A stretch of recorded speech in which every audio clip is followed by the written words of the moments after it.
Hello, everybody. Welcome to Rural Insights Podcast. And this is another edition about what's going on in the Upper Peninsula and what's exciting and what's important and what's challenging. And today, you have read our friend Lois Ellis, who is the executive director of the Dickinson Area Economic Development Alliance, has been publishing a lot with us and making us understand a lot about what's going on. And Lois, thank you so much for everything you do with us. Could you want to introduce our guest today, and then I'll go with some questions. Sure. Thanks, David. It's great to be back with another podcast from Dickinson County. Today, we're going to have a great conversation about technology and cybersecurity. And we are just so fortunate here in Dickinson County to have CCI Systems, which is a very sophisticated and broad-based networking and communications company operating out of their headquarters in Iron Mountain. They have a workforce of over 400 people on the ground here, but they have workers across the country and are, I think, close to 1,000 employees now, which is pretty phenomenal. And my favorite fact about CCI Systems is that it's an employee-owned company. You don't hear that so much anymore, but they do a great job of it. And today we have Evan Rice. Evan is the Vice President of Information Technology at CCI Systems. I think that's right, Evan. Your title's changed a few times. And he's just a great resource to us and our community and to his customers across the technology spectrum, and in particular with cybersecurity. So we'll talk with Evan. And then we also have Doug Miller from the Upper Peninsula Cybersecurity Institute, which is a relatively new program. And we're going to hear some ways that these two are working together. So we're looking forward to it. Thanks, David. Thanks, Lois. Let me welcome our guests again. And Evan, before you start, I understand that CCI Systems won an award. It's on social media. Why don't you tell us about that award? I heard it's on LinkedIn. Yeah, so we've been working for many years, primarily in the cable and internet service industry, to provide networking solutions to people delivering broadband solutions all over the country. And we were recently recognized by Calix, one of the major equipment manufacturers there, as a partner of the year. So that's our network solutions group, led by Mac Plymouth over there. They're doing great things and helping especially get internet to rural communities like the UP all over the country, supporting the service providers that are building out those programs to get more and better internet to the harder to reach places. Well, thanks. That's a great honor. Congratulations. So tell us about CCI Systems, what you do and how you're involved in cybersecurity.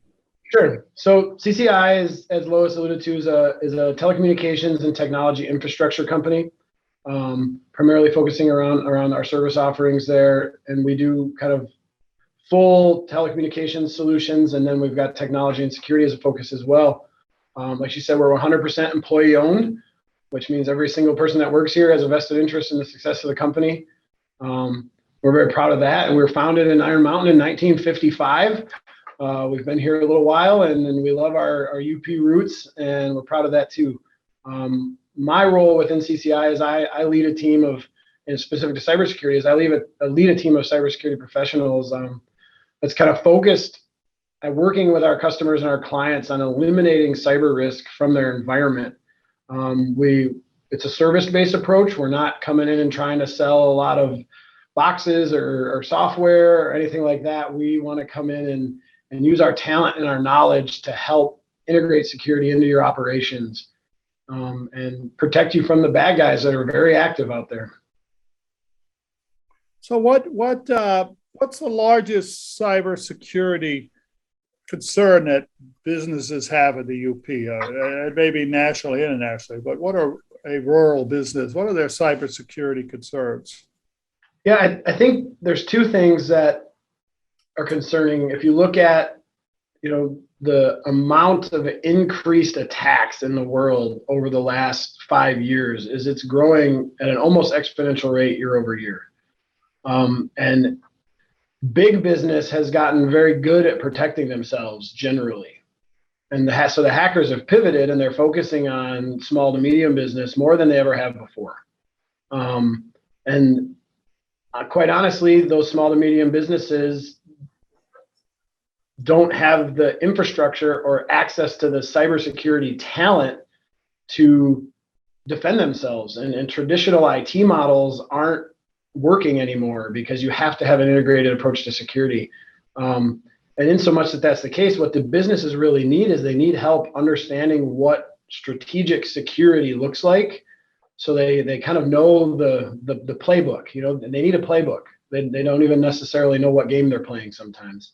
And then the other side to it is, once you know what that strategic focus is, how do you get access to talent? How do you make sure that what you need done, you have, the players to do?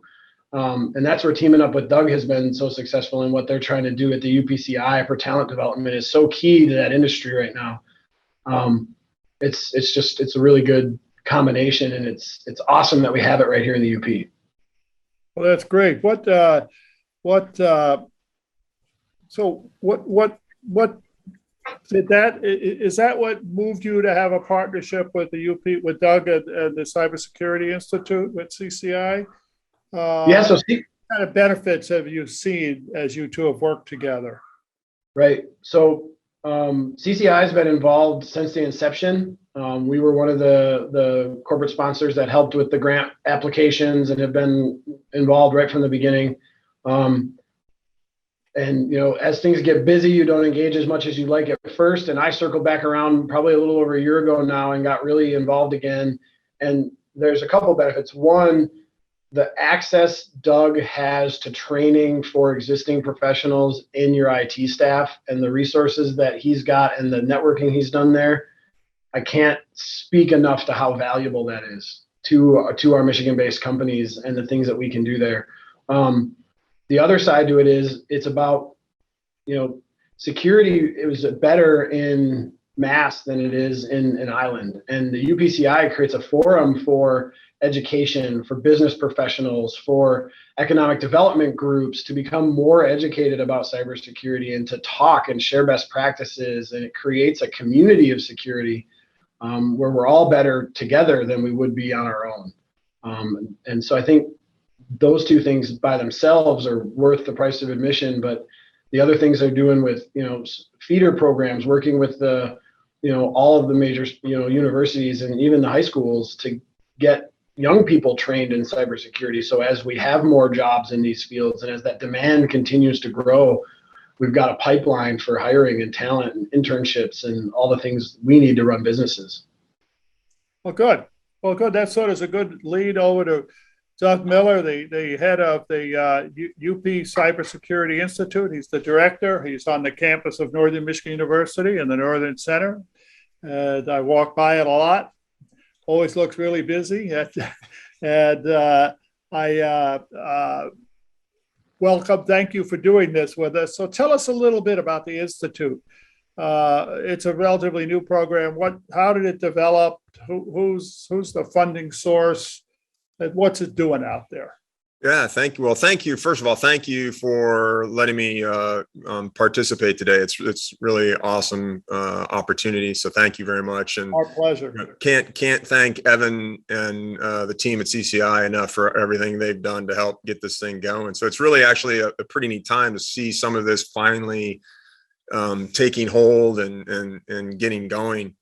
Not the best of time to try and launch a new effort with a global pandemic. It kind of slowed us down a little bit, but it also kind of let us think a little more methodically on how we want to get going and some of the courses we're offering and solidify some of the partnerships. So as Evan said, before I was hired almost 2 years ago, Northern wanted to create the Upper Peninsula Cybersecurity Institute here at Northern. The board, the university sees this as a strategic effort for what we're doing. And so along with the information assurance and cyber defense academic program that Northern started about 5 or 6 years ago in the College of Business, they wanted to add to that the certification, the K-12 outreach, and the community engagement side of things. And that's really what the Institute specifically does. We focus on industry recognized certification courses for folks that are either working in the field already and need to get recertified or,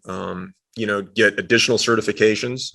As you can imagine, it's obviously a very rapidly changing field. There's always something new. The other piece we do is that K-12 engagement. I call it, planting the seeds for the future workforce and providing opportunities for young kids in the UP to see this as a viable opportunity for a career. More and more with the connected infrastructure that we've got and the internet connectivity, I mean, it is a viable option. You don't have to leave the UP to work in the cybersecurity field.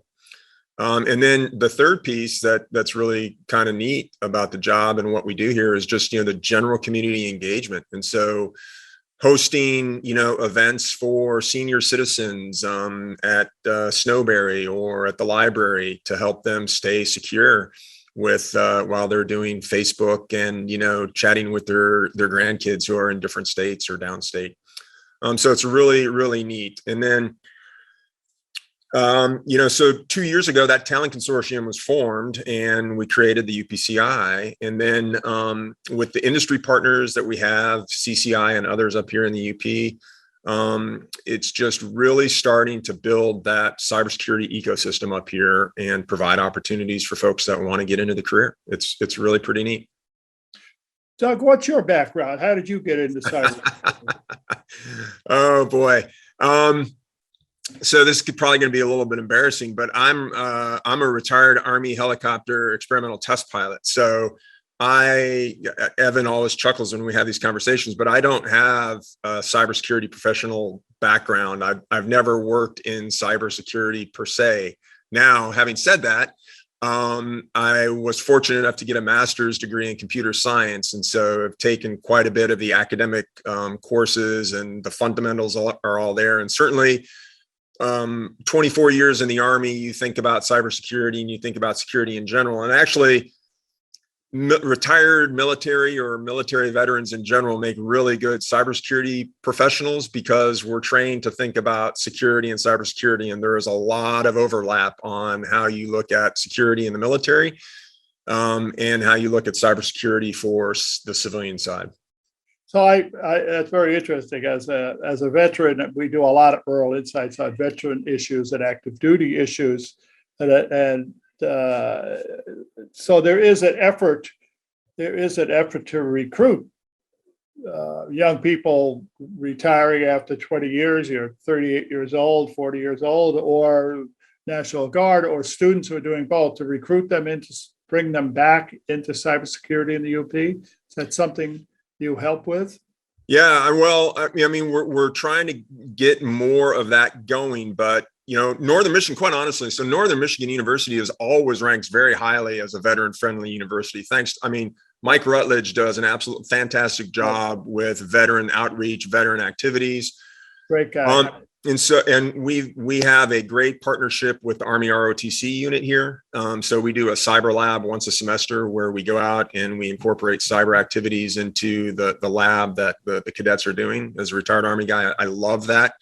And we're continuing to work our outreach efforts with the National Guard and veterans. I set aside a number of funds for courses for veteran scholarships or veterans, to help offset the cost for the courses. Through our Cisco Networking Academy. The Cisco does quite a bit of veteran outreach activities, so we're really trying to up our game on that as well. So yeah, it's if you're a veteran in the UP and you want to get into this career field, this is a really good time. So Evan could send employees to you for training. Can students take courses at any of the universities through you, or is it they have to work for a CCI and then be sent over to you? How's that work? Well, yeah, it's kind of interesting. So we are a standalone entity outside of the College of Business. So I actually we're part of continuing education and workforce development over at the Jacob Eddy Center. So you do not have to be an academically enrolled student to take any of the courses at the UPCI. So we have, you can be though. So if you're a student in the program, it's a great 1-2 punch for post, once you get your degree and you have some certifications. It's a really powerful combination on your resume. But again, there's multiple paths into the cybersecurity profession, and you don't necessarily have to have an academic degree to get into the field. And so we offer multiple, with the institute and the certification courses or the academic route, we have pretty much all the paths covered for someone who's interested in getting into the career. And so, no, you don't,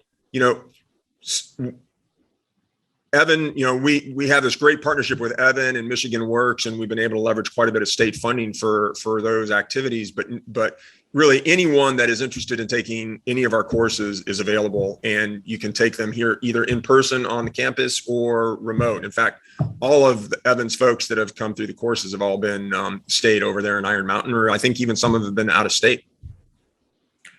So that sort of leads me to Evan. You also, in terms of keeping students in the UP, high school students, and giving them a chance to realize that this is a career pattern. Do you interact with the high schools, and would you be referring them over to Doug to try to get them the training or give them some mentoring as to a career in cybersecurity? Yeah, absolutely. So I personally am on the board of advisors for our local Dickinson Iron ISD. They've got a really strong technology program that the teacher over there, Jonathan Gregg, does a great job.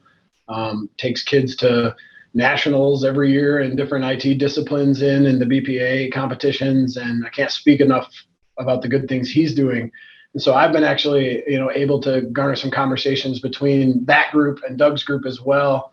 And I think kind of some of the other opportunities that's interesting is Doug's group creates a conduit for our employees to get continuing education and training.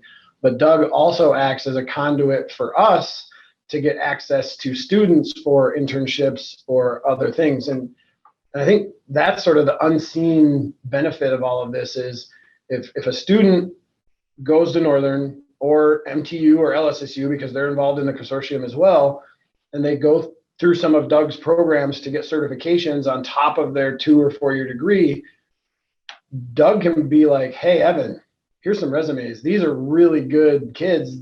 If you got internship opportunities, you should definitely interview them. And so there's an opportunity for these students right here in the UP, never leaving, to get a 4-year, a 2-year degree, cybersecurity certification, and work experience all before they graduate. And talk about marketable, career generating in a field that's wide open right now. The opportunity for that is just great. And the high school kids can feed right into that program. As they're working with their teachers in their high schools, they know about the UPCI, they can engage with it if they decide to go to a 4-year program, or even if they're staying locally at Bay or Gogebic. So that's actually something, if I could chime in, David, please. That's a great benefit of this program, I think, is that they've taken the approach of these credentials, and they can be stacked. And often employers really looking for that one skill that they need to add to their team. So you may not have to have a full degree, but you can be employed with that credential that you're obtaining. So it's something that gives kids a lot of options. And if they enjoy it and they're good at something, they can continue to pursue different certifications or that degree down the road. And often the employer is going to help pay for that as well. So it's a great earn while you learn kind of path for students that have an affinity for technology.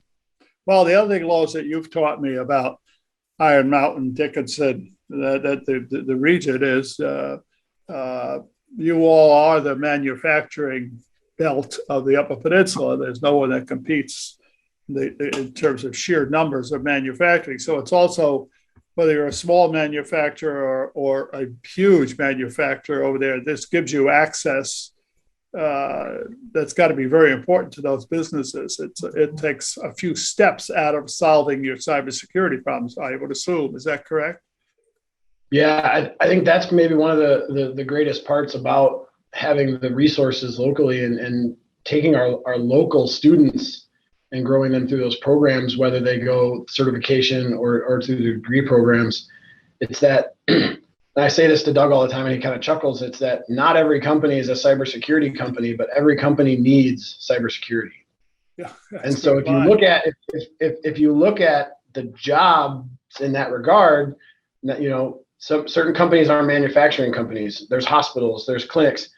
It doesn't matter the industry. In the connected world we live in, they need a component of cybersecurity. So if you have cybersecurity skills, you can effectively work for any company. And so if your goal is to stay and work in the UP, the door's wide open because they need your skills. Yeah. Evan, I love it. Every time you say that, I love it. And I've quoted you many times on that. So thank you. You can go to cyberseek.org any day of the week, and there's 7,000 unfilled cybersecurity jobs in the state of Michigan alone. And that doesn't even, those are for those companies that have dedicated IT cybersecurity positions. That doesn't even include all of those smaller businesses, all of those nonprofits, all of those other entities that don't have a dedicated IT cybersecurity function or business unit that desperately needs to have somebody be somewhat skilled and provide some of that assistance. That's exciting. That's where Doug's program can help bridge the gap, because you can get enough education for existing IT people to help, but it's also where companies like CCI come in as a professional services company, where we can come in and you might not need a full-time resource for cybersecurity. Maybe you only need a fractional resource, and we've got those types of skills and capabilities to come in and do that for people for what they need. That's exciting. I think the other thing that's exciting is the notion of giving UP high school students and young men and women who are looking at saying, I go to community college, I don't know that I'm ready to do a 4-year degree, and I don't know that I'm ready for a lot of things, but this really does interest me. I'm good at this. I could look for some training and I could stay here for a while or forever. But it's developed so many options for you. Well, that's great. Well, I want to thank you all, Doug, Lois, and Evan. I appreciate it very much. This is exciting. I'm sort of excited to get this up on our website and start advertising it and get people to listen to this and to learn about cybersecurity in the Upper Peninsula. There's been little tidbits here and there, but I don't think a lot of people know how deep this is going on in the UP, how extensive and how important it is. Whether you're in manufacturing, I talked about manufacturing, it's true of people who own businesses, nonprofit organizations, governmental organizations. They all have cybersecurity issues, I assume.